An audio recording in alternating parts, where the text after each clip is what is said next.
Iran ઇઝરાયલના યુદ્ધની આગ હવે અમેરિકાને દજાડવા લાગી છે. ટ્રમ્પના સાથી જોસેફ કેન્ટે રાજીનામું આપી દીધું છે. તે નેશનલ કાઉન્ટર ટેરરિઝમ સંસ્થાના પ્રમુખ હતા. એમને રાજીનામું આપ્યું છે અને રાજીનામા સાથે કીધું કે આ યુદ્ધમાં આપણે કંઈ લેવા દેવા હતું જ નહીં. ઈરાનથી આપણે અત્યારે હાલમાં કોઈ જ ખતરો નહોતો. આ તો ટ્રમ્પે ઇઝરાયલના દબાવમાં કર્યું છે. એટલે ટૂંકમાં એને કીધું કે આ ટ્રમ્પે આપણને હરકતું પકડાયું છે. જેમ કે હવે ધીરે ધીરે અમેરિકામાં એ બધી વસ્તુના ભાવ વધવા લાગ્યા છે. એટલે હવે ક્લિયર ખુલીને લોકો વિરોધમાં શરૂ કરી નાખ્યું છે, એમનો વિરોધ કરવાનું.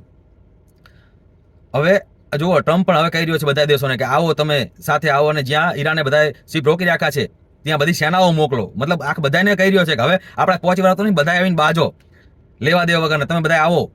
શરૂઆત ભલે નહીં કરી, એટલે પછી બધા આવે અને પછી જાહેર સેવાથી બધી સેનાઓ જાય તો ઈરાન કંઈક તો કરવાનું છે. અને ઈરાન ન કરે તોય મને તો ટ્રમ્પનું ઠેકાણું નહીં લાગતું. આ ટ્રમ્પ ખુદ હમલો કરાવી દેવો કે જો ઈરાને કર્યું.